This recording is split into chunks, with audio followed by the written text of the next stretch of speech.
The fluorescent lights of the maternity ward flickered softly as Maddie Rowe fought to stay conscious. Her body trembled from the emergency C-section, 3 newborn cries echoing weakly in the background. She had barely seen their faces, 3 tiny boys, before a nurse whisked them toward the NICU. Her vision blurred, her heart thudding unevenly, but she still searched the room for one person, her husband, Nick.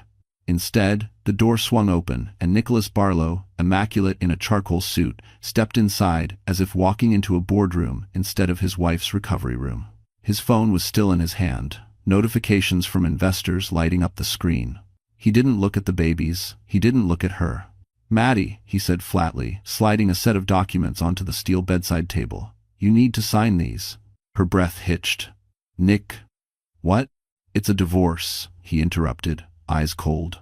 "Effective today. The board is concerned about stability. You having triplets wasn't part of the plan. It complicates the IPO timeline." The words pierced deeper than any incision. Maddie's lips trembled, but she couldn't even lift her arm. The anesthesia hadn't fully worn off.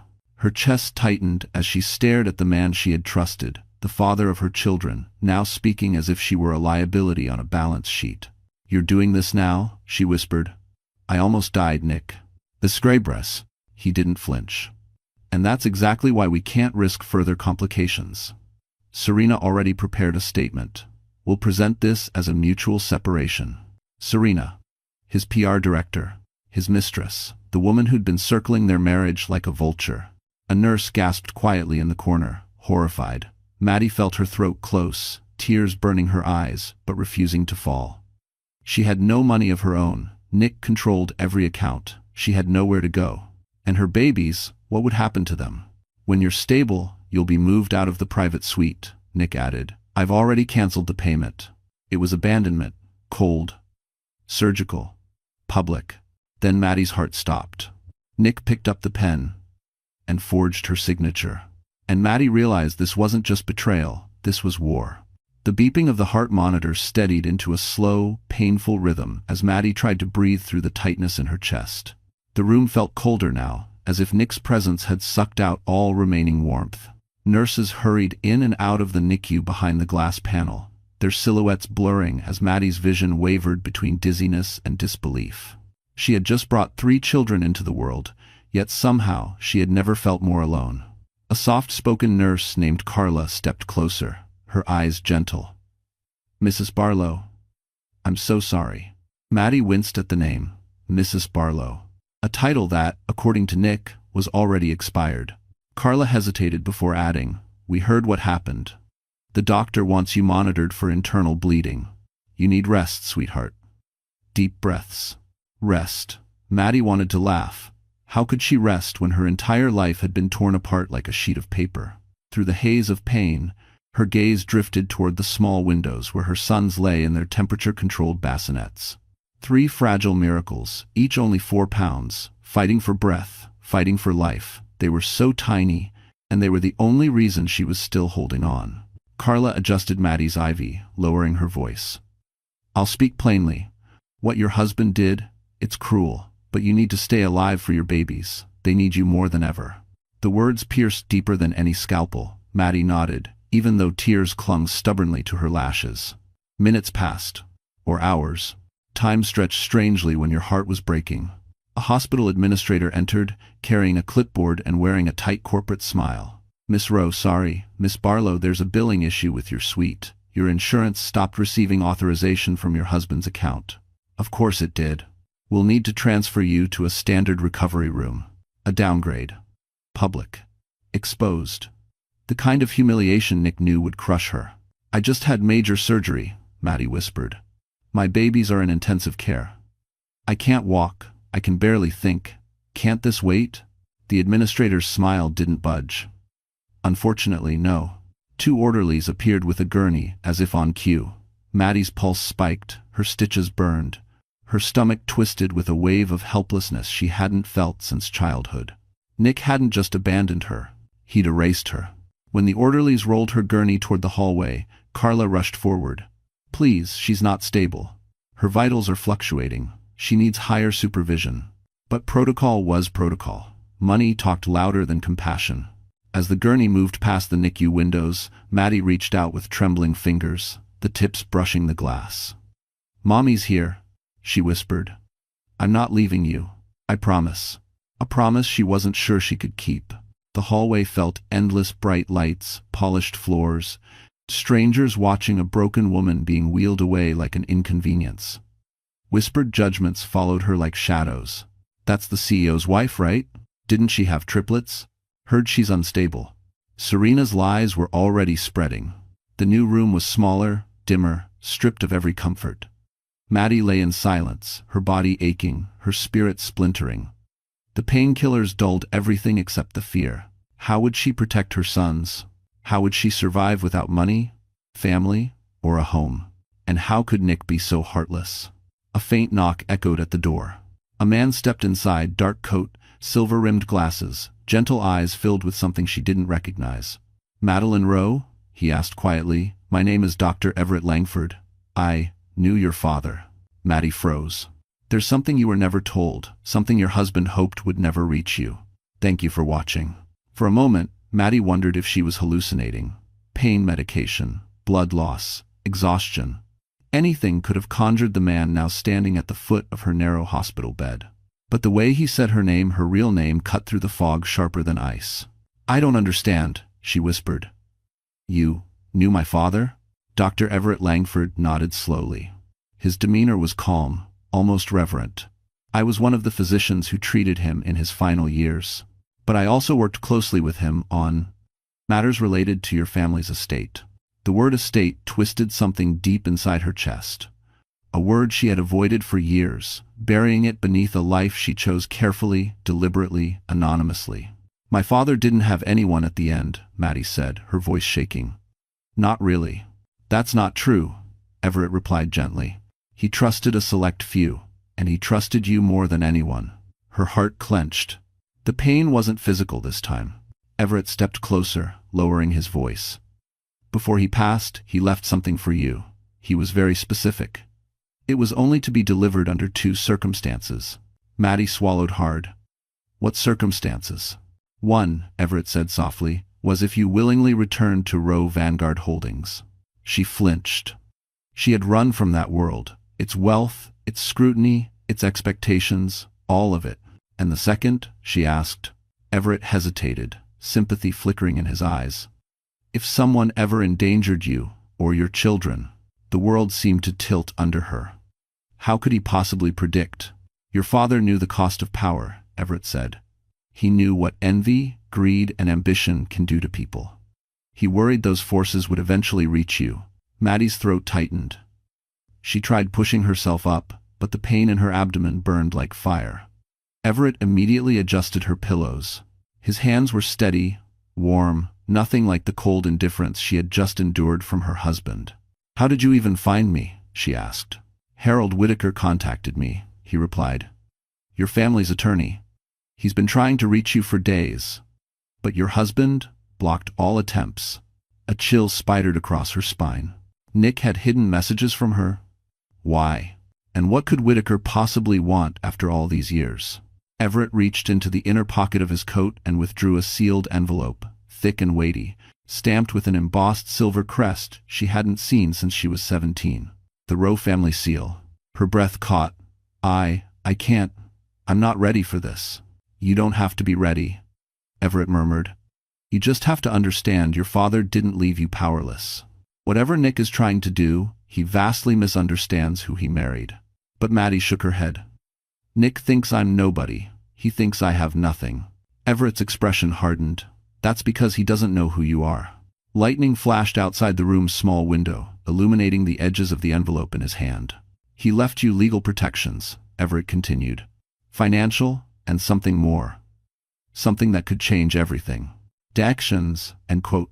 Maddie stared at the envelope, her past, her truth, her inheritance, sitting inches from her trembling hands. "Open it," Everett said softly. Her fingers brushed the seal, cold, raised, familiar. And then, the door slammed open. A nurse rushed in, face pale. "Madeline, your baby's, there's been a complication. You need to come, now." Maddie's blood turned to ice. The doctors don't think they'll survive the night unless you make a decision immediately. Ender. The fluorescent hallway blurred into streaks of white as nurses rushed Maddie toward the NICU. Every bump of the wheelchair sent a bolt of pain through her abdomen, but she didn't care. Her heart drowned out everything, the monitors, the shouting, even her own breath as she pushed through the ache and terror. "What happened?" Maddie gasped. "Please, just tell me." The charge nurse, a stern woman named Dr. Patel, met her at the NICU doors. "Two of your boys' oxygen levels dropped rapidly. The smallest one is struggling to maintain his temperature. We need your immediate consent to move them to ventilators and initiate advanced neonatal support." Consent. Nick should be here. Her husband. Their father? But she already knew he wouldn't answer the phone, not tonight, not ever again. "Do whatever you have to do," she whispered. "Save them." Dr. Patel nodded and signaled the team. Machines hummed to life, tubes and monitors winding around her fragile sons. Their tiny chests rose and fell unevenly, each breath a battle. Maddie's fingers pressed against the glass, her voice trembling. "Mommy's here. Keep fighting, baby boys. I'm right here." Everett stood a respectful distance behind her, hands clasped tightly. He looked at the babies with a quiet heaviness. "They're strong," he said softly. "Stronger than you think. Raw blood doesn't give up easy." But Maddie barely heard him. Her entire world had shrunk to 3 tiny bodies covered in wires. A nurse approached. "We need a signature for the treatment authorization." She hesitated. "Your husband declined to sign earlier this evening." Maddie froze. "Nick? Refused?" The nurse continued gently. "But you can sign now. You're their mother. That's enough." Her mother. Enough. Words she desperately needed to hear. With shaking hands, Maddie scribbled her name on the clipboard. The moment the pen left the paper, something inside her shifted, a quiet but unmistakable resolve. If Nick wanted war, she would fight with everything she had. Hours blurred. Nurses moved like ghosts. Machines beeped sharply. The smallest baby, Baby C, struggled the hardest, his breath shallow and irregular. Maddie prayed silently, gripping the railing of her bed until her knuckles whitened. Everett eventually placed a cup of warm water at her side. "You need strength too." She shook her head. "They come first." "Your father said the same words once," he murmured. "He fought for you with everything he had." Tears finally broke free, rolling silently down her cheeks. "I wish he were here." "He is," Everett said, tapping the envelope still tucked in his coat. "Not in the way you want, but in the way you need." Before she could respond, an alarm shrilled through the NICU. Baby C's oxygen plummeted. Nurses rushed in, adjusting lines, repositioning the tiny bundle, calling out vitals. Maddie felt her heart tear in two. "Please," she whispered. "Please don't take him from me." Dr. Patel turned, urgency in her tone. "We need to increase respiratory support immediately." "Will he make it?" Maddie choked out. Patel didn't answer. Minutes passed like hours. Finally, Baby C's oxygen stabilized barely, but enough for the team to step back. Maddie sagged in relief, tears dripping onto her gown. But the reprieve didn't last. A hospital security guard appeared at the doorway, radio clipped to his shoulder. "Miss Rowe?" he called. Maddie turned, confused. "Yes?" The guard stiffened. "Ma'am, you need to come with me. Your husband has filed an emergency petition." Her heart stopped. "He's requesting full custody of all 3 infants and an immediate restraining order against you." Maddie's breath caught as the security guard's words echoed in the sterile hallway. An emergency custody petition? A restraining order? Against her? The mother who almost died, bringing these children into the world? Her legs threatened to give out, but Everett caught her elbow gently. "Easy, you're still recovering." "How?" Maddie's voice cracked. "How could Nick do this? I haven't left their side for a second." Everett's jaw tightened. "Because he's trying to erase you before the truth reaches him." The guard stepped forward, awkwardly sympathetic. "Ma'am, I don't want to upset you. I'm just following procedure. Mr. Barlow is downstairs with his attorney. They're demanding immediate removal of the infants into temporary protective custody until the court hearing tomorrow." Temporary custody? Protective custody? As if she were the danger? "No," Maddie whispered. "No, absolutely not." She pushed herself up from the wheelchair, pain radiating through her abdomen. Still, she forced herself to stand tall, even as her vision swam. "I'm going downstairs," she said. "Take me to him." Everett nodded. "I'm going with you." The elevator ride down felt like plummeting through time. Each ding of the passing floors pushed another shard of fear into her chest. Everett stood beside her like a silent sentry, his expression unreadable but fierce. When the doors opened into the lobby, flashes erupted instantly. Camera flashes, dozens of them. Reporters rushed forward, microphones outstretched, voices overlapping like thunder. "Mrs. Barlow, is it true you're mentally unstable? Sources say you endangered your newborn's care to comment? Are you being removed from the hospital for violent behavior?" Maddie froze. Serena. This had Serena's fingerprints all over it. And then she spotted him, Nick, standing near the security desk in a tailored suit, tie perfect, hair immaculate, posture performance ready. At his side, Serena Vale, in a beige designer coat, lips glossed and smirking slightly, as if she were attending a red carpet premiere. Nick didn't look at Maddie like she was the mother of his children.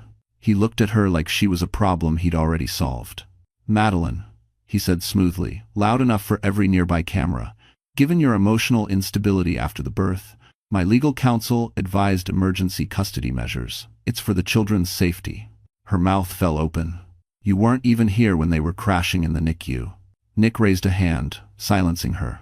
"You're not well. You're exhausted, delusional. And frankly, this isn't the place for a scene." Serena stepped closer, voice dripping with fake sympathy. "We're only trying to help you, sweetheart. You should just rest." Maddie felt something inside her snap, not a scream, not a sob, but a quiet, deadly resolve. "You forged my signature," she said calmly, voice steadying. "That's a crime, Nick." End quote. Murmurs rippled through the reporters. Nick's jaw tightened for the first time. "You have no proof," he said. Everett stepped forward, adjusting his coat. "Actually, she does." Nick blinked. "Who are you?" "I'm Dr. Everett Langford," he said. "And I was entrusted with documentation your wife's father left behind. Documentation that concerns her legal status, her inheritance." The lobby fell silent. Even Serena stiffened. "And her authority," Everett continued, "over assets you depend on." Nick's confidence cracked. "What authority?" he demanded. Everett slid a hand into his coat. Maddie's heart pounded. Reporters leaned in. Security froze. Nick swallowed. Everett pulled out the envelope. "The kind that can end your company by sunrise." Chaos erupted the moment Everett spoke. Reporters surged forward, cameras clicked in rapid bursts, and the hospital lobby transformed into a battlefield of flashing lights and frantic whispers. Nick's controlled expression faltered for the first time, a crack forming in the polished facade he'd crafted so carefully. "What are you talking about?" Nick snapped, stepping closer. "What authority could she possibly have over my company?" Everett didn't flinch. Roe Vanguard Holdings has held controlling interest in Barlow Genomics for the past 7 years. Your father-in-law arranged the investment through a blind trust before his death. Several reporters gasped. Even Serena went pale. Nick barked a humorless laugh. "That's impossible. Maddie doesn't have access to a single trust fund. I made sure of that." And there it was, the slip. The admission? Maddie met his eyes, and for the first time, she didn't see a husband. She saw a stranger.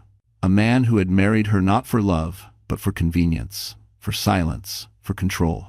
"You blocked my attorney's calls," Maddie said quietly. "You knew my inheritance was activating this year." Nick's voice sharpened. "You were never supposed to open that door. You were supposed to stay out of the way." Serena tugged at his sleeve. "Nick, maybe we should continue this privately." But he jerked away. "No, she needs to hear this. She was nothing until I gave her a life, a home, a purpose." End quote. Maddie felt the words like knives, but instead of cutting her down, they carved something new inside her. A strength she had buried long ago. A strength she inherited. Everett stepped protectively beside her. "Your wife," he said, "owns 37% of your company. And if she executes the documents her father left, she will own all of it." Cameras erupted again. Nick stared at Everett, then at the envelope, as if it were a ticking bomb. "That envelope," Nick hissed, "belongs to me. It concerns my company."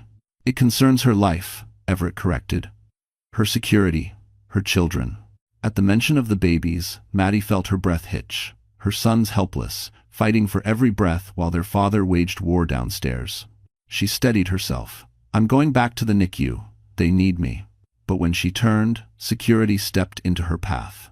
Ma'am, the guard said nervously, we just received updated orders. Mr. Barlow filed a secondary emergency injunction. Until the court reviews the situation. Maddie clutched the railing of her wheelchair. Don't say it.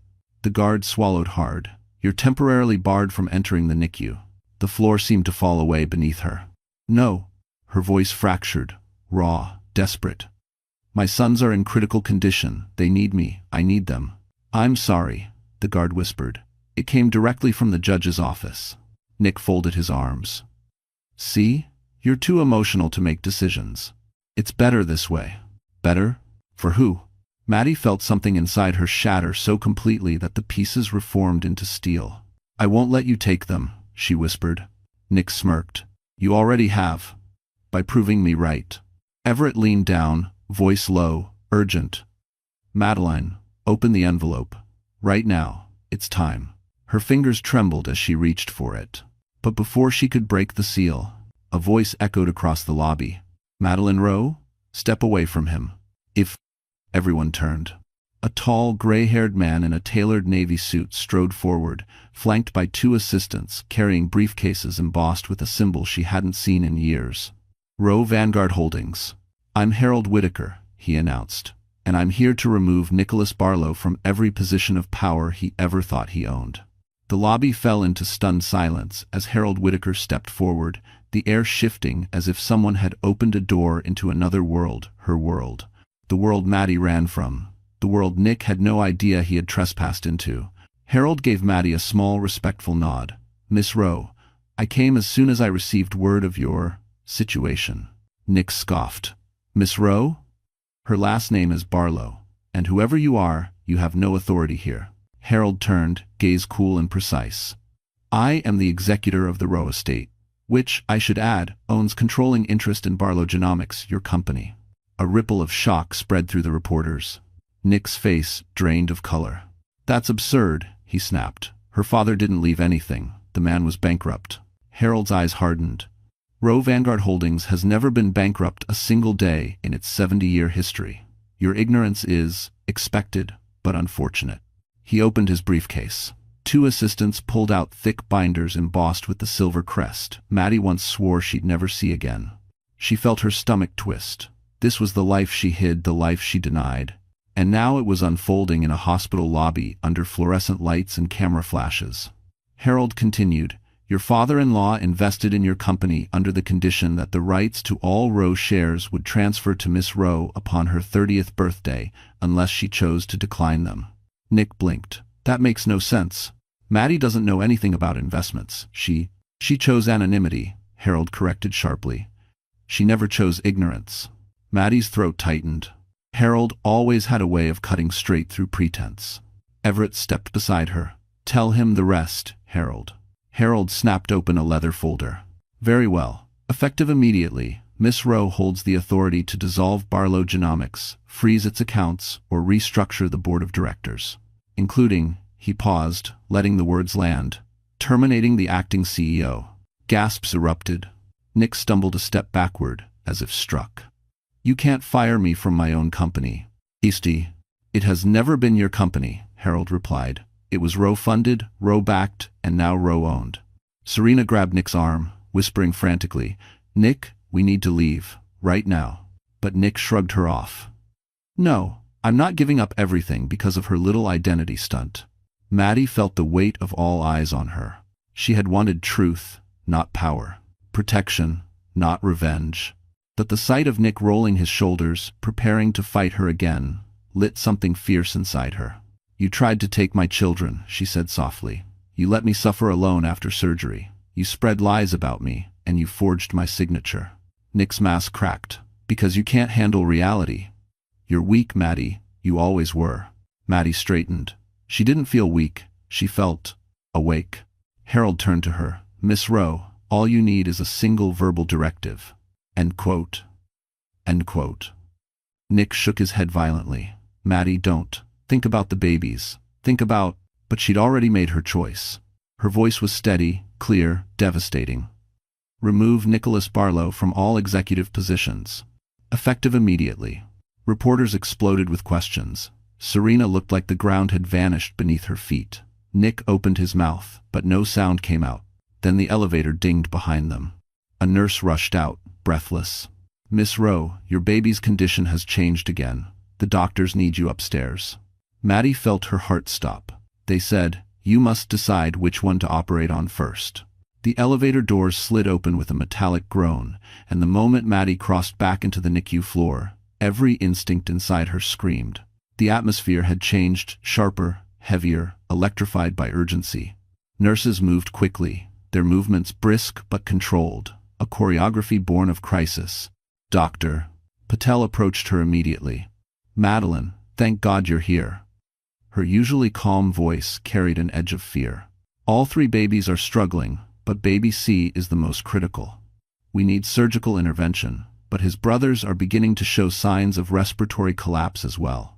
Maddie's lungs tightened. I don't understand. Why do I have to choose?" Patel exhaled.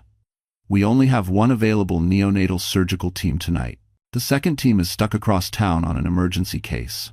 If we wait for them, we risk losing all 3. We need your consent to operate on one baby first." "One first?" "Not all. Just one." It felt like the cruelest decision a mother could ever face. Her legs buckled and she reached for the wall, breath trembling. "How can I choose which child gets to live?" Everett steadied her, his hand firm on her shoulder. "You're not choosing who lives. You're choosing the one whose condition demands immediate action." Dr. Patel nodded. "Baby C's oxygen saturation has been dropping for the past hour. We've stabilized him temporarily, but it won't hold." Maddie blinked through the tears, clouding her vision, and looked into the NICU through the glass wall. 3 tiny bodies, 3 tiny hearts, 3 little miracles who had barely met the world but were already fighting for their place in it. "What are their chances?" she whispered. Patel hesitated. "Baby C has the highest risk without immediate surgery. Baby A and B may hold on slightly longer, but they'll also require intervention within the hour. So little time, so much fear. I don't want to lose any of them," she said, voice breaking. Everett crouched beside her, eyes steady. "Then we fight for all of them, one step at a time. Start where the need is greatest." They gasped her all.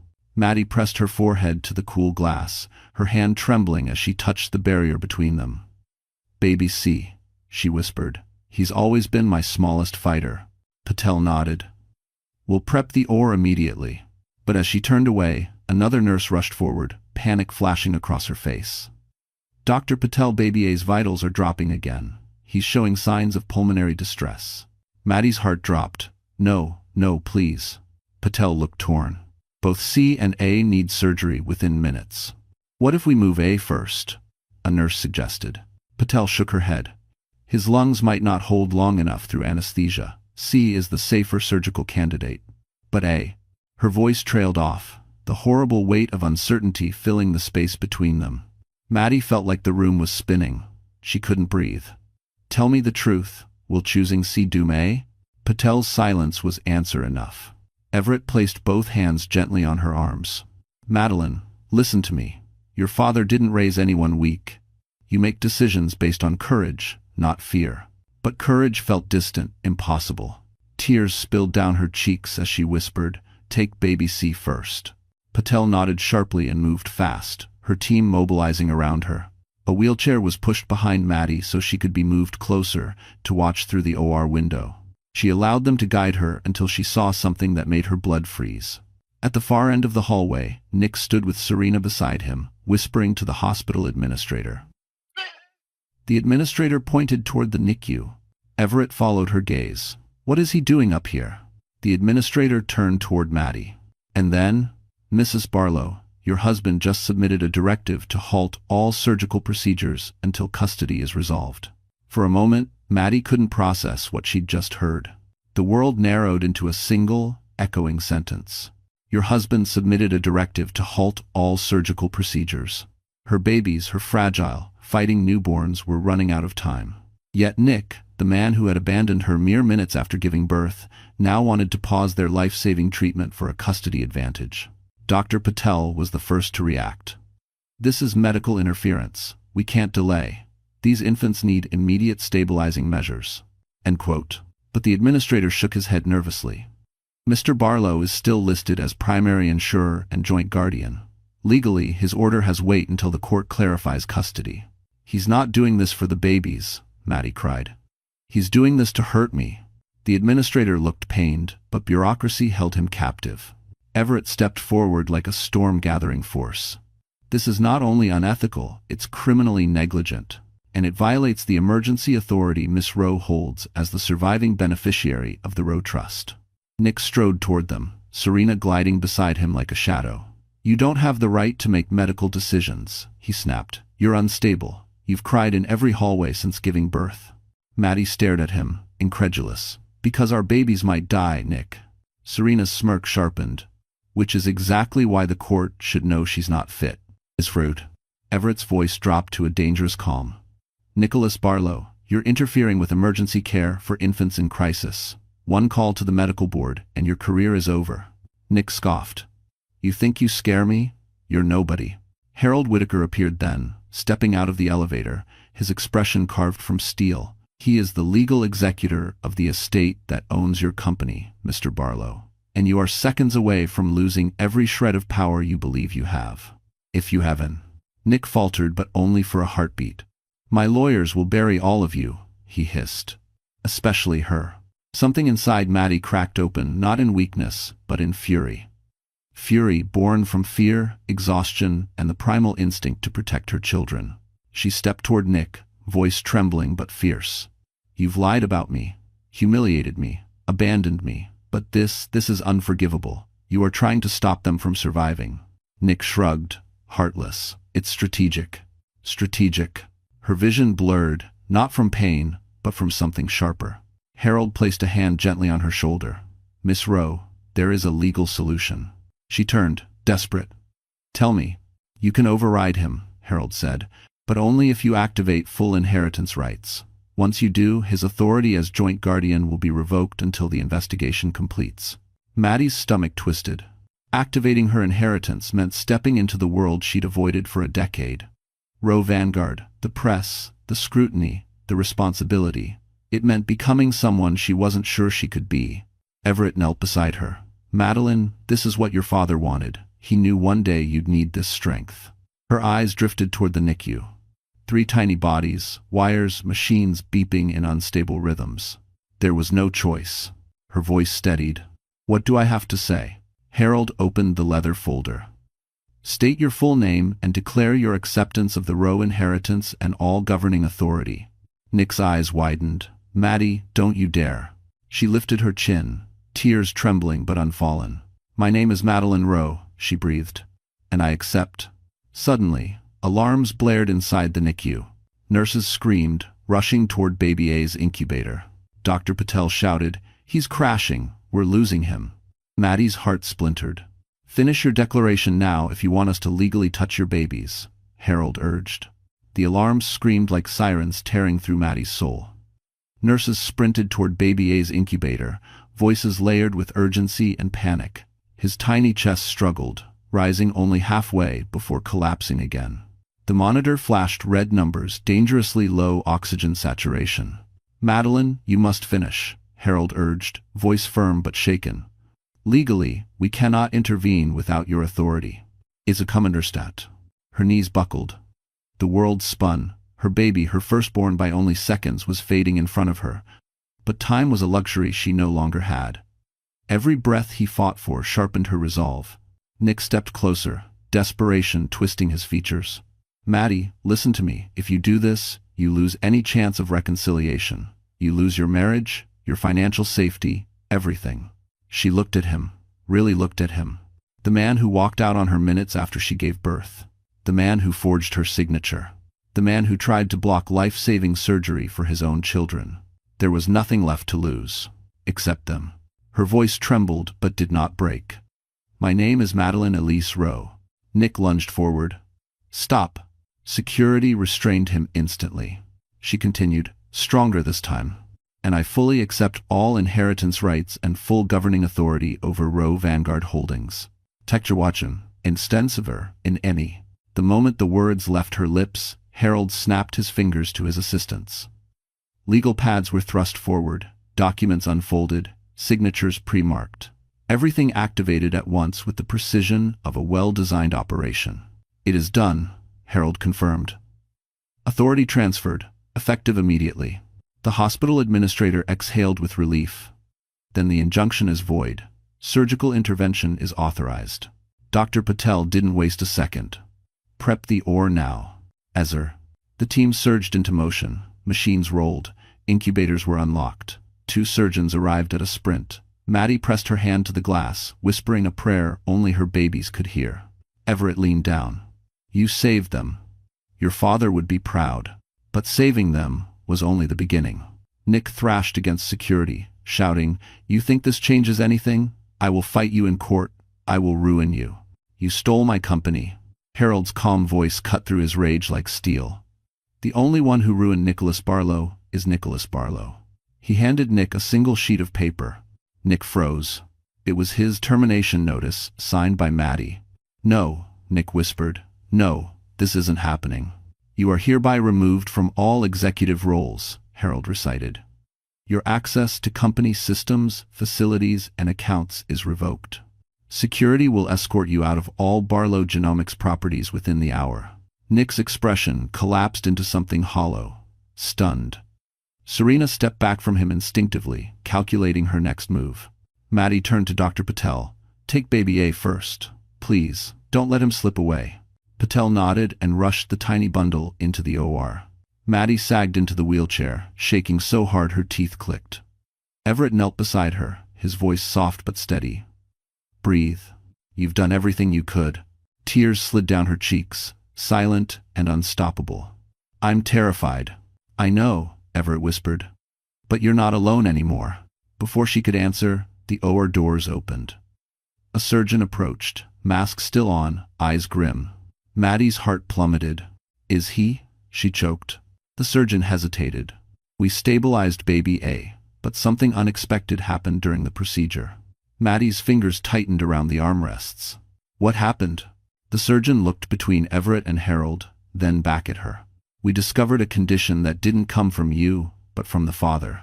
The surgeon's eyes softened behind his mask as he stepped closer. "Mrs. Rowe, baby A's collapse wasn't random. We discovered a genetic marker during the procedure, something we need to discuss immediately." Maddie's stomach twisted painfully. "A genetic marker? What does that mean? Is he going to survive?" "He's stable for now," the surgeon said carefully. "But the marker we found indicates a hereditary cardiac condition. It requires long-term monitoring." Her breath caught. "From me or?" "It's paternal," the surgeon said. The world froze. Nick. Of course it was Nick. Everett's jaw tightened. "What condition?" "Barlow syndrome," the surgeon answered. "It's rare. But every male Barlow descendant for 4 generations carries it. It should have been disclosed in your prenatal forms." Maddie's pulse spiked. She remembered those forms clearly. She'd begged Nick to fill out the paternal medical history section because she didn't know his family's conditions. He'd brushed her off, calling it paperwork for paranoid people. "Is it dangerous?" she whispered. The surgeon sighed. "It can be, but early intervention gives the best prognosis. The issue is, baby A wasn't monitored for it because no one informed us." A wave of hot fury surged through her. Nick had lied about their medical history again. His negligence had nearly killed their child. Everett placed a gentle hand on her shoulder. "Focus on the boys. We'll deal with Nick later." But the universe, it seemed, was done waiting. Because at that exact moment, Nick barged down the hallway, still red-faced from being terminated downstairs. "What did you just tell her?" Nick barked at the surgeon. "Anything involving my children needs my consent." The surgeon straightened. "Sir, medical negligence on your part nearly cost this child his life. You withheld a serious hereditary condition." "Watch your tone," Nick snapped. "My medical history is private." "Your son's almost died," Maddie hissed. "And you care about privacy?" Nick's eyes narrowed. "You don't get to lecture me. You signed nothing. You own nothing." Harold stepped forward like a blade. "Incorrect. Mrs. Rowe owns all shares of Barlow Genomics and now holds full guardianship pending legal confirmation. And if her lawyer files a medical neglect claim, you will face criminal charges." Nick turned pale. "You?" Wouldn't? Maddie didn't blink. I would, and I will. Nurses rushed past them toward Baby B's station, alarms beeping. Maddie's heart lurched. What's happening now? The surgeon motioned her over. Baby B is declining faster than expected. He'll need respiratory support upgraded urgently. Another crisis, another blow, another reminder that her sons were fighting battles they never asked for. She pressed her hand to the glass. Hang on, sweet boy. Mommy's right here. Nick stepped closer, lowering his voice. Look, Maddie, maybe we can work something out. You give me half the company back, and I'll help you with the boys' treatments. Her head snapped toward him. You're bargaining with me? While our children struggle to breathe? They're my children too, Nick snapped. For the first time today, she said coldly, you're right. His expression softened slightly, hopeful. But then she added, and that means your medical neglect is fully documented. His face collapsed.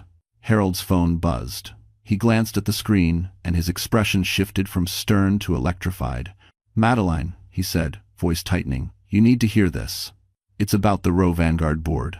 Maddie wiped her tears. What now? Harold met her eyes. They're demanding your immediate appearance. They say your father left? A second envelope. The hum of hospital machines faded into the background as Harold's words sank in. A second envelope. Another secret her father had left behind, one powerful enough that the Roe Vanguard board demanded her immediate presence. I can't leave, Maddie whispered. My sons are fighting for their lives. As for it. I understand, Harold said gently, but the board is threatening to invalidate your inheritance if you don't appear in person. They claim the envelope contains directives that legally override everything we've done today. Maddie's heart twisted. Override, as in, reverse it? Harold hesitated. Potentially. Panic surged through her.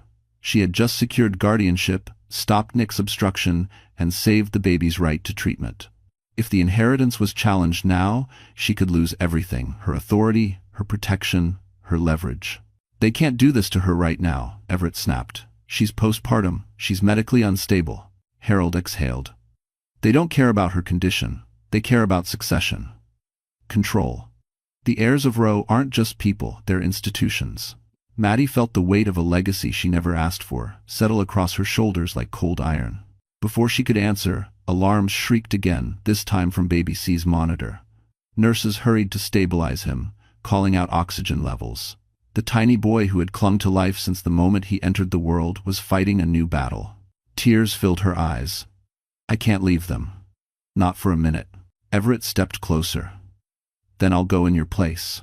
Harold shook his head. They won't allow a proxy. They want direct confirmation from the heir. I have compress. Nick approached then, his voice low, brittle. So Daddy left you another checkbook? Another pile of power you never earned? Maddie turned on him, exhausted but fierce. You may not care whether our children live or die, but I do, and whatever is in that envelope, my father meant it for me. Nick sneered. Your father also meant for you to run a billion-dollar empire, but you lasted 3 years before running away like a coward. It was a low blow. It worked. Memories sliced through her press conferences at 17, board meetings at 18, investors gawking at her like she was a prodigy or a trophy. She had suffocated under the expectations of a dynasty, a legacy with claws. That was why she ran, why she hid, why she married Nick. She wanted a life where she mattered for herself. But now, hiding was no longer an option. Harold cleared his throat. The board meeting is virtual. You don't need to leave the hospital. But you must join within the next 20 minutes. 20 minutes. While her babies struggled to breathe, Maddie wiped her tears. Fine. Start it. Harold opened his laptop, connecting to a secure channel. The Roe crest shimmered on screen before giving way to a grid of stern, powerful faces, men and women who had shaped the American financial landscape. Miss Roe, the chairwoman said, her voice clipped, we've convened to address your unexpected activation of inheritance rights. Resure. Unexpected? Maddie echoed. My children were dying. I had no choice. Emotion cannot dictate corporate power, another board member snapped. Everett muttered, unbelievable. The chairwoman continued.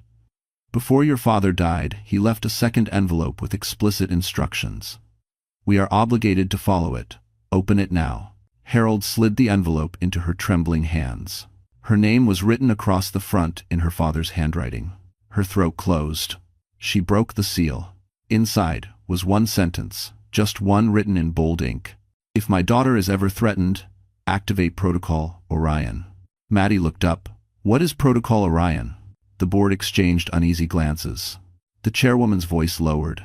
It means your father gave you control over assets that can end far more than Nicholas Barlow's career. The boardroom faces on the laptop shifted uneasily, an unmistakable ripple of fear threading through their expressions.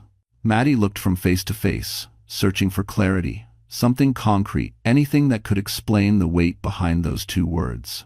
Protocol Orion, the chairwoman repeated, enunciating carefully, is a contingency your father created during the final decade of his life. A failsafe designed to activate only under the gravest threats to the Rowe lineage. Maddie frowned.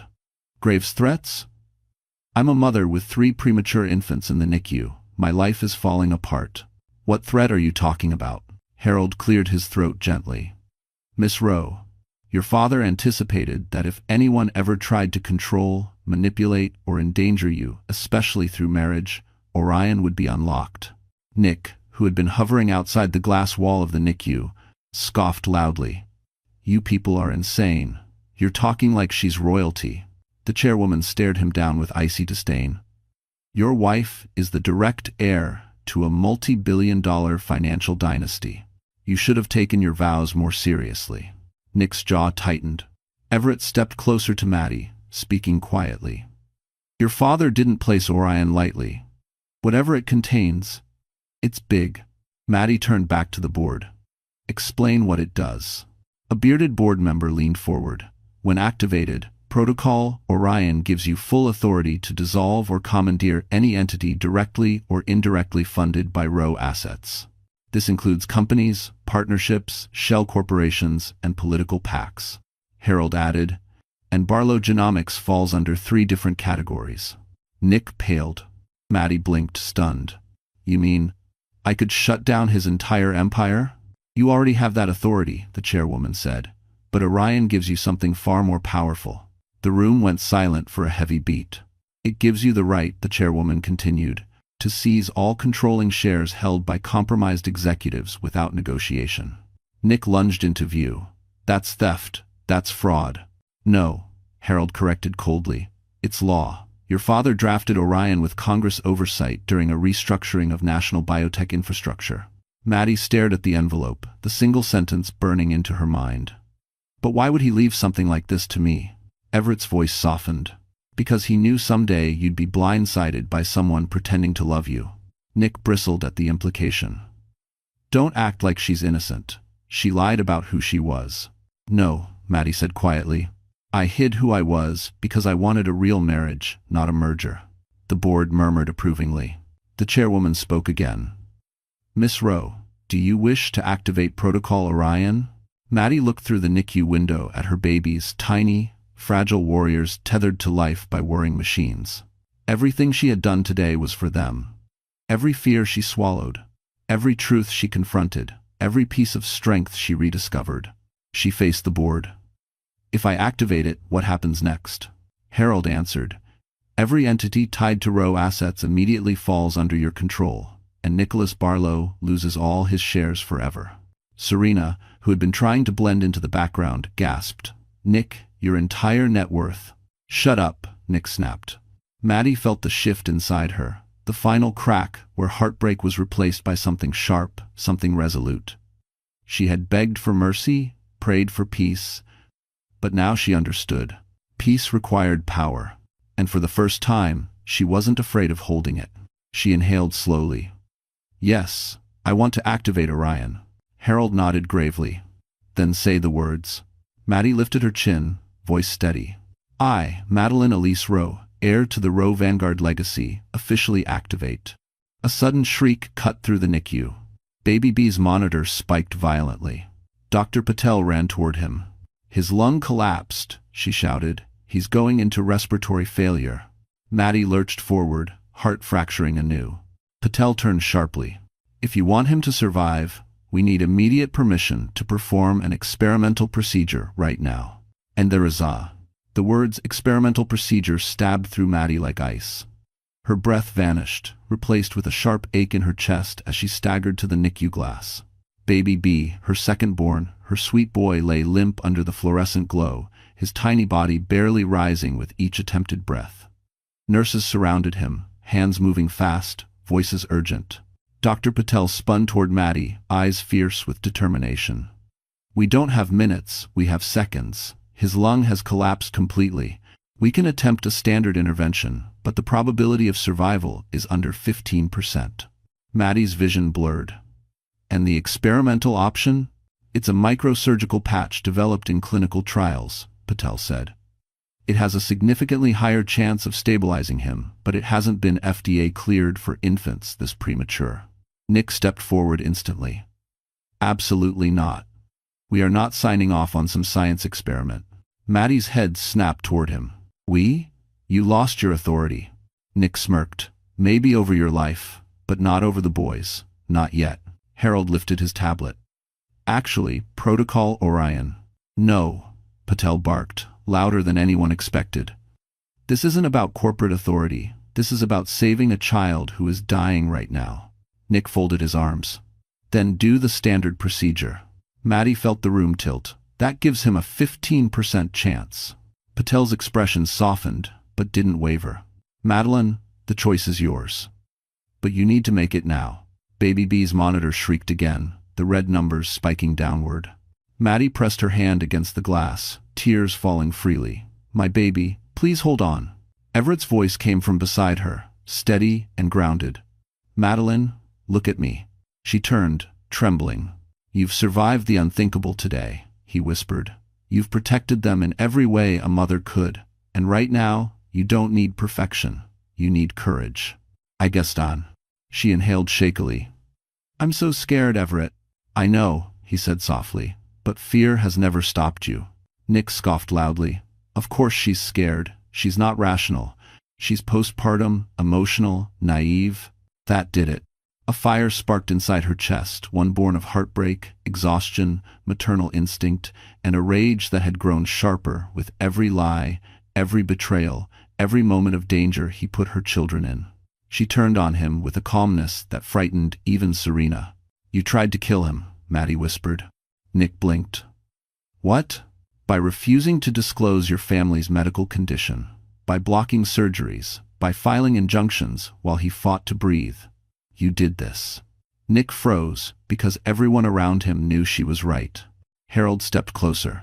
"Mrs. Rowe, Orion is active. You now hold unilateral authority. Make your decision." Maddie turned back to Dr. Patel, wiping her cheeks. "Use the experimental procedure. Save my son." "And what?" Patel didn't hesitate. She snapped orders, her team moving like a synchronized machine. Baby B was rushed past them on a rolling incubator, wires swaying, alarms still blaring. Nick surged forward. "You'll regret this. If he dies." Maddie cut him off, her voice steel. "If he dies, the only person responsible will be the father who put him in danger." For the first time, Nick looked afraid. Everett pushed Maddie's wheelchair closer to the viewing window outside the OR. She gripped the armrests tightly as Baby B disappeared behind the surgical doors. Harold checked his watch. "Miss Rowe, the protocol activation isn't complete until you finish the declaration from earlier." Maddie swallowed hard. "I'll do it after the surgery." Harold shook his head. "No. If anything happens in that operating room, you could lose legal control instantly. You must finish now." Her heart hammered violently. Baby B was somewhere behind those doors. Baby A and C were fighting in the NICU. Her whole world was collapsing and rebuilding at the same time. She closed her eyes. Everett squeezed her hand. "You can do this." She opened them again, steadier, clearer. "Fine," she whispered. "Let me finish it." Then, behind the OR glass, the surgical lights flickered. A nurse sprinted toward Patel, panic on her face. Something was wrong. Patel's voice rose sharply. "We're losing him again." Never. The surgical lights flickered again, casting fractured shadows across the OR window. Maddie pressed both palms against the glass, her breath fogging the surface as she searched for any sign, any movement that Baby B was still fighting. Nurses swarmed around the tiny operating table, their voices urgent but controlled. Inside, Dr. Patel barked orders. Increase microventilation support. We need better visualization now. A trembling nurse turned to her. His vitals are unstable. The anesthesia is hitting him harder than expected. Maddie's heart shattered. He's too tiny. Please don't let him slip away. Everett moved beside her, steady as a pillar, even though his expression betrayed his fear. He's got your strength, Madeline. Hold on to that. She wanted to, but the monitor inside the OR flashed another warning. Red, sharp, unforgiving. Patel's voice rose again. His pressure is dropping. Insert the micropatch. Tusivax. Tusivaxiv. Another nurse lifted a delicate piece of surgical mesh, no bigger than a fingernail. The fragility of it terrified Maddie. That little scrap of medical engineering was the only thing standing between her son and death. Harold checked his watch again, tension carving lines across his forehead. Miss Rowe, the board is still waiting. You must finish the declaration. I can't, she whispered. Not while he's... If you delay, Harold warned softly, custody challenges could reopen. Nick could regain leverage. This is precisely the type of moment your father designed Protocol Orion for. Maddie looked through the glass again. Machines whirred. Hands moved. Her baby's life hung in the balance. She swallowed hard. Fine, quickly. Harold opened the document. Repeat after me. I, Madeline Elise Rowe. A sudden choking beep interrupted him. Maddie's knees buckled. What was that? Patel shouted inside. Cardiac arrhythmia. Prep the epi, hurry. And hope for it. No, Maddie whispered. No, please. Everett caught her before she collapsed. Look at me. You can do this. You have to. Harold waited, eyes steady. Compassionate, but unyielding. Maddie inhaled shakily, forcing her voice to stay steady. I, Madeline Elise Rowe, activate Protocol Orion, assuming full guardianship and corporate authority. Harold nodded once, hands moving fast across his tablet. It's official. The board recognizes your authority. Nicholas Barlow has no legal standing from this moment on. Nick, who had been pacing behind security, snapped. You can't do this to me. You did this to yourself, Harold replied without looking at him. But Maddie barely heard them. Her focus remained on the OR. Patel placed the micropatch carefully over baby B's damaged lung. Hold suction. Keep him stable. Don't lose rhythm. A nurse called out, heart rate steadying barely. Seal it, Patel commanded. Now. Isabettere. The lights flickered once more, then stabilized. Patel stepped back slowly, shoulders sagging. A long silence. A horrible, endless silence. Then one monitor beeped. Then again, a softer rhythm. Faint but present. Patel turned toward the window, lifting her mask just enough for Maddie to read her lips. He made it. Maddie collapsed into the chair behind her, sobbing into her hands. Everett wrapped an arm around her shoulders, grounding her as relief washed through her trembling frame. But before she could take another breath, another alarm shrieked from the NICU. Nurses sprinted toward baby C's station. Dr. Patel rushed out of the OR, still gloved, voice ringing through the corridor. Madeline baby C is not responding to treatment. His oxygen levels are crashing. Maddie staggered back to her feet, heart hammering. Please God, no. Patel met her eyes, urgency blazing. If we don't intervene immediately, you could lose him within minutes. For a split second, the hallway spun around Maddie, the sterile lights, the beeping machines, the sharp scent of antiseptic, everything blurred into a dizzying haze. Baby C. Her tiniest fighter. The one who had struggled since the moment he'd entered the world. The one she whispered to every hour, telling him he was strong enough. Now he was slipping away. Take me to him, she choked, gripping the wheelchair armrests as Everett guided her forward. Doctor. Patel led the charge, pushing open the NICU doors. Inside, baby C was surrounded by a flurry of medical staff. His tiny limbs were pale, his breathing shallow, his oxygen levels plummeting on the monitor. We've tried CPAP, supplemental oxygen, and thermal regulation, Patel said urgently. Nothing is stabilizing him. Maddie's voice cracked. What else can we do? Patel hesitated, a terrible hesitation. There is one more option, she said quietly, but it is dangerous. Thank you. Maddie's blood ran cold. Dangerous how? It's an emergency thoracic drain. His lung hasn't fully collapsed, but fluid is rapidly building. if we don't release the pressure. Patel didn't finish the sentence. Maddie understood anyway. What are his chances? She whispered. Patel exhaled. With intervention around 60%. Without it, close to 0. 0. The word ripped through her like a blade. Nick stepped closer, his face splotched with anger and desperation. You can't keep approving risky treatments. One son has barely survived. You want to gamble with another? Maddie turned, raw fury sharp in her voice. I am not gambling, I am saving them. No, Nick spat. You're trying to look like a hero for the cameras. Harold stepped between them. Mr. Barlow, you have no authority here anymore. Nick's laugh was bitter and hollow. You think I care about legal authority? Those are my sons. End quote. They were your responsibility, Maddie said, eyes burning, and you failed them every step of the way. Now let me do what you wouldn't. He opened his mouth to argue, but Serena tugged his sleeve, whispering urgently, Nick, stop, you're making this worse. He pulled away, but the fight in him faltered. Dr. Patel turned back to Maddie. We need your consent. Now.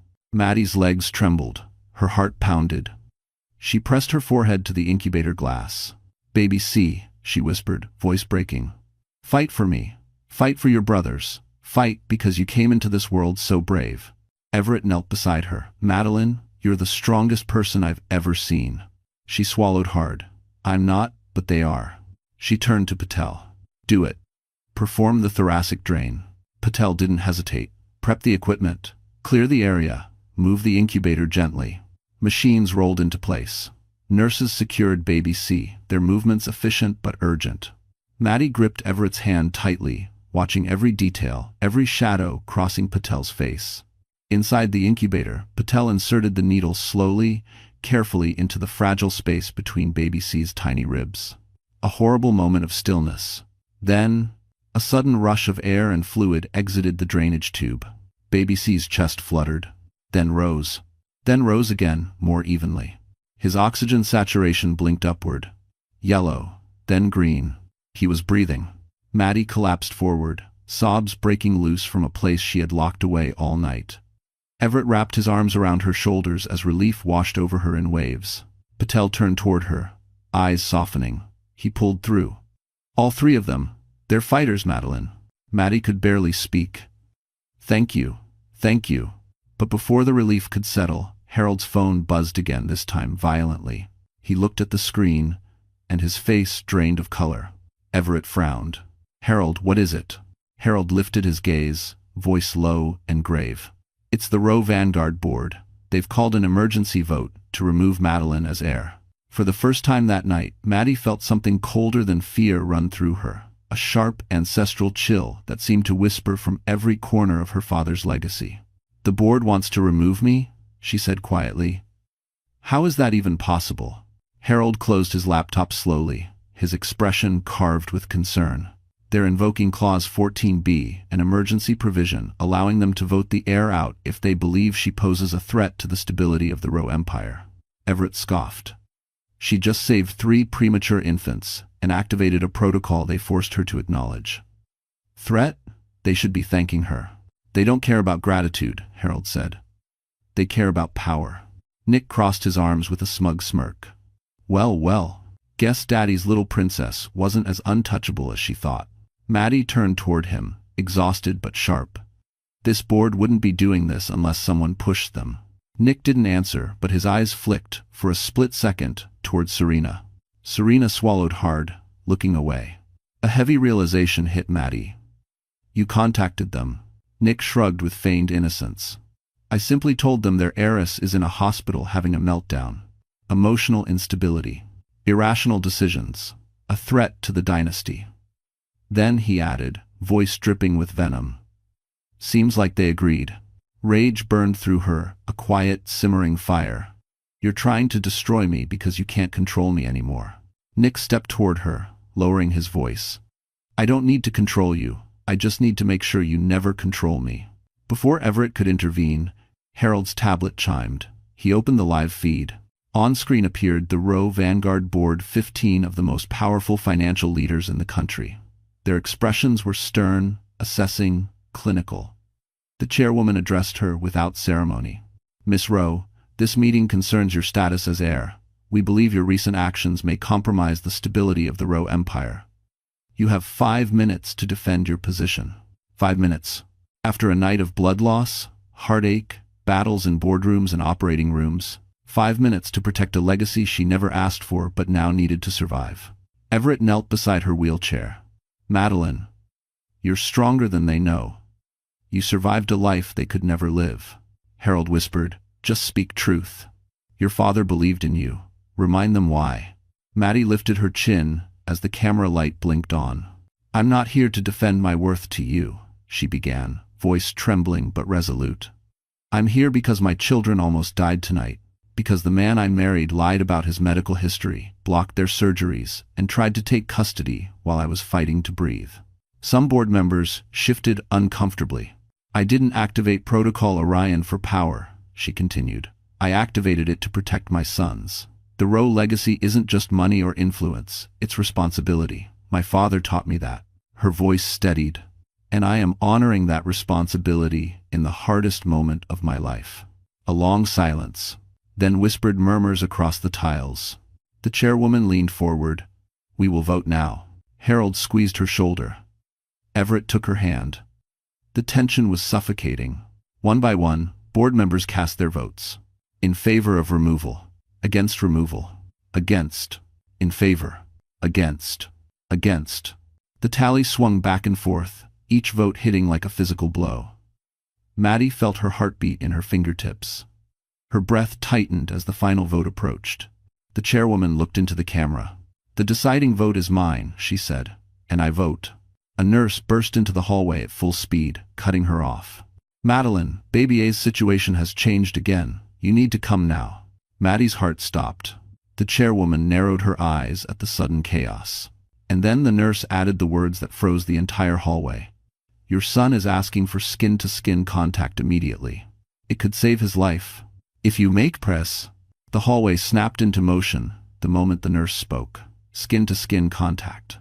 The simplest, oldest, most human intervention in existence, and suddenly, it held the power to tip Baby A's fate. Maddie didn't hesitate. Take me to him, now. Everett moved behind her, pushing her wheelchair as Harold closed the laptop, the board meeting forgotten.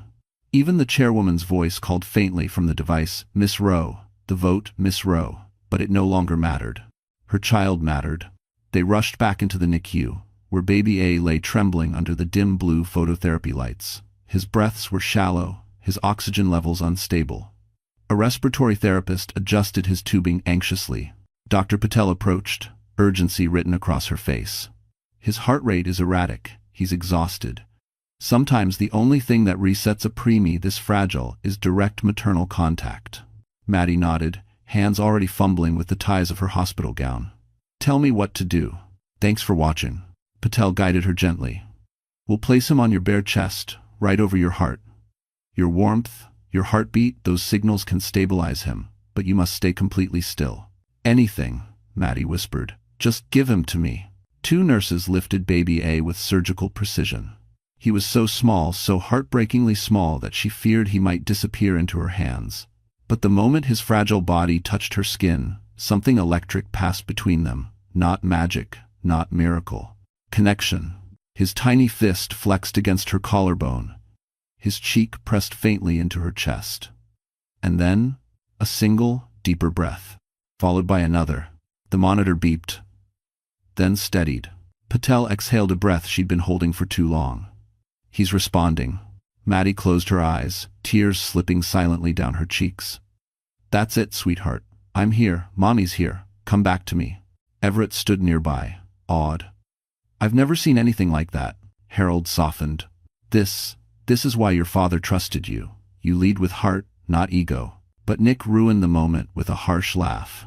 Oh, please, this is all sentimental nonsense. One good breath and you all act like she's a hero. She abandoned her board meeting. Harold turned sharply. Children first, legacy second. That is the Roe way. Nick scoffed. The Roe way ruined my life. No, Everett replied coldly. You did that yourself. Before Nick could snap back, Dr. Patel spoke again. Madeline, keep breathing deeply. He's syncing his rhythm with yours. Baby A's tiny chest rose and fell against her skin, growing steadier, stronger. Maddie rested her cheek on his head, letting her tears fall into his soft blanket. "He's so warm," she whispered. "That warmth is saving him," Patel said. "Don't stop." Minutes passed. Long, fragile, beautiful minutes. Eventually, Baby A's numbers for the first time since birth stayed in the safe zone. "He's stable," Patel announced. Maddie didn't fully collapse, but her body sagged with relief. Everett steadied her shoulders, his touch grounding. Then, Harold's tablet pinged again. Everyone tensed. "Is that the board?" Everett asked. "Yes," Harold said grimly. "They resumed the vote while you were here." Maddie swallowed hard. "Did they decide?" Harold stared at the screen, reading, absorbing, weighing each word. Finally, he looked up. "Well," Maddie whispered, "am I still the heir?" Harold took a breath. "After reviewing your activation of Protocol Orion, your defense, and your actions tonight," his expression shifted, part shock, part disbelief. "The board didn't just keep you as heir. They voted to appoint you as the new chairwoman of Roe Vanguard Holdings, effective immediately." For a moment, Maddie forgot how to breathe. Chairwoman. They named her chairwoman. Not acting heir. Not temporary custodian. Not a placeholder until the dynasty found a more suitable candidate. Chairwoman of Roe Vanguard Holdings, one of the most powerful financial institutions in America. Harold repeated it gently, as though giving her time to absorb it. "Effective immediately, Miss Roe. You are now the highest authority within the entire Roe empire." The words felt unreal, distant, like they were trying to land on a heart too exhausted to hold them. A few hours ago, she had been a woman bleeding on an operating table, abandoned by her husband, terrified of losing her babies. Now she had the power to reshape the world that had once suffocated her. Everett knelt beside her, a soft smile warming his features. "Madeline, you earned this.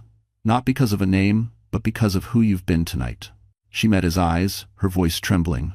"I didn't want power."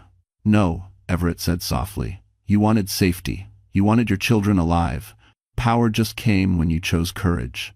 In the corner of the NICU, Nick let out a strangled scoff. "This is ridiculous. A hormonal mess of a woman becoming the head of a multi-billion-dollar conglomerate? This is a joke." Harold didn't even look at him. "Security will remove Mr. Barlow after the medical team clears the NICU. His access badge has already been deactivated." Nick's face contorted, anger, fear, disbelief colliding in real time. "You can't do this to me. I built my company from nothing." "And then," Harold replied calmly, "you nearly let your children die. Actions have consequences." ACAS. Serena, who had been shrinking little by little into the shadows, finally stepped away from Nick's side silently, carefully, distancing herself from the sinking ship she once tried to steer.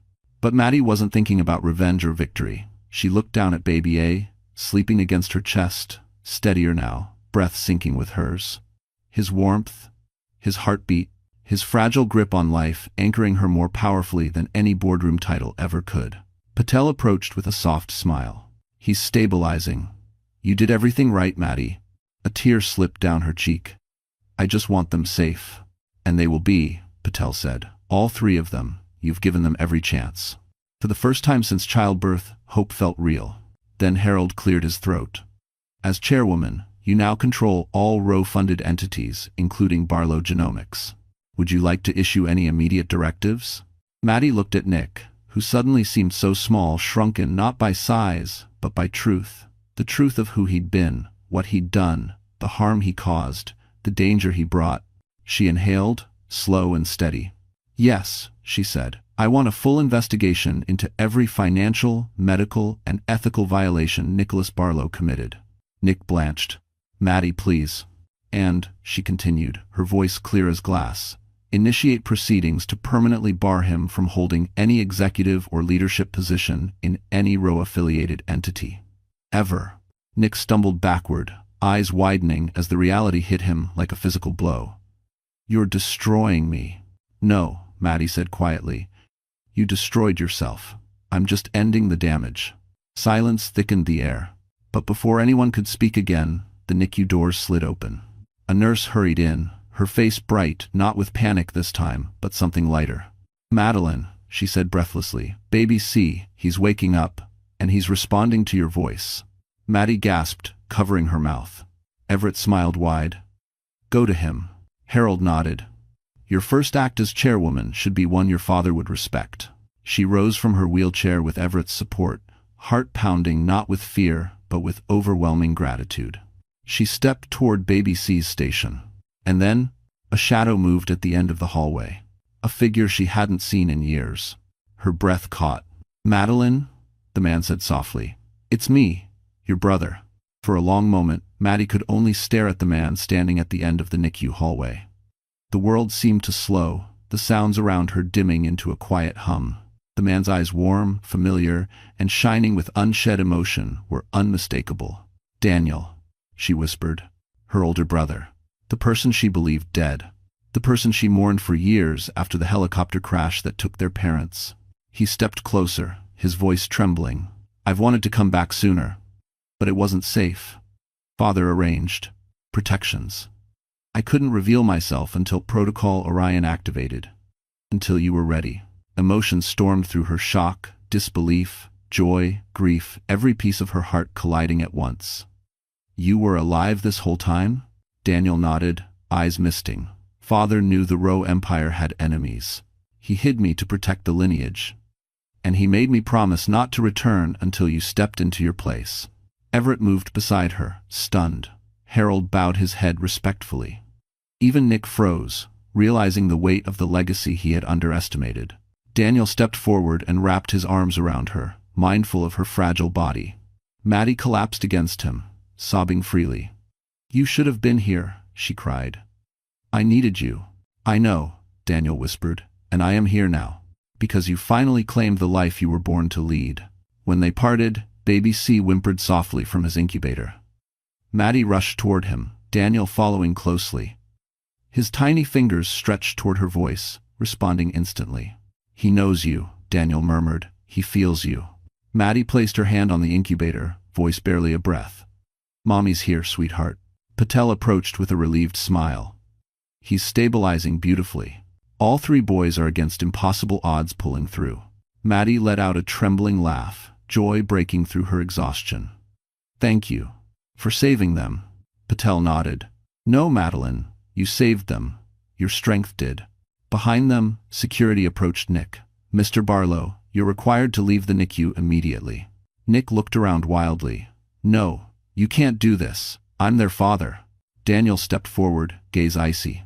A father protects, you endangered. That is why you're being removed. Nick's face twisted. Everything I did for my company. And now, Maddie said calmly, you no longer have one. Her voice carried a quiet, devastating finality. Security escorted Nick away as he shouted empty threats that no longer had power. Serena slipped out behind him, slipping off her hospital badge, trying to disappear before the consequences caught up to her. Harold approached Maddie. As chairwoman, there are many decisions awaiting you when you're ready. I know, she said softly. But right now, all I want is this moment. Everett smiled gently. You deserve it. Daniel placed a hand on her shoulder. Our family is whole again, Maddie, in a new way. She looked around the NICU, the soft glow of machines, the steady beeping of recovering hearts, the three tiny miracles who had fought so fiercely. For the first time since the birth, she felt something settle inside her. Peace. She glanced at Everett, steady, loyal, quietly strong. He had been there through every terrifying moment, never wavering. Everett, she whispered. He stepped closer. Yes? Her eyes softened. Don't go far. I want you in our lives, in their lives. His breath hitched. There's nowhere else I'd rather be. Daniel grinned knowingly. Looks like the Roe legacy has more than one new beginning. Donados. And Gresses. And Gress. Maddie looked at her sons, three tiny fighters who survived the impossible, and felt her heart open to the future she once feared. A future she now controlled. And with Everett, Harold, Daniel, and her newborn sons by her side, she whispered a promise to herself. This is the life I choose. Then the NICU doors opened again. A nurse stepped inside, holding a clipboard. Chairwoman Roe, she said gently, there's someone downstairs requesting to see you. He says he was your father's closest friend. Maddie frowned. Who? The nurse hesitated. He says his name is Everett Langford Sr. So, that's where our story closes for now. And if you're still here, my dear friends, listening until this very moment, it means something in this journey touched your heart in a way words can't fully explain. Maybe it reminded you that strength isn't loud. Sometimes strength is a whisper in the dark. I will get through this. Because just like Marcus Aurelius wrote, the obstacle is the way. Every heartbreak Maddie faced became the very path that rebuilt her. And maybe, just maybe, that means you can rise from your hardships too. Life will test us. People may betray us. But as the Stoics believed, we control the meaning we give to pain. Maddie turned her suffering into power, protection, and love. And you can turn yours into something new, something better. So if you're watching this, feeling a little less alone, that's no accident. Stories heal because they remind us of who we can become. If this journey moved you, even just a little, like, share, and subscribe so more people can find strength in these stories too. We're here with you. Always.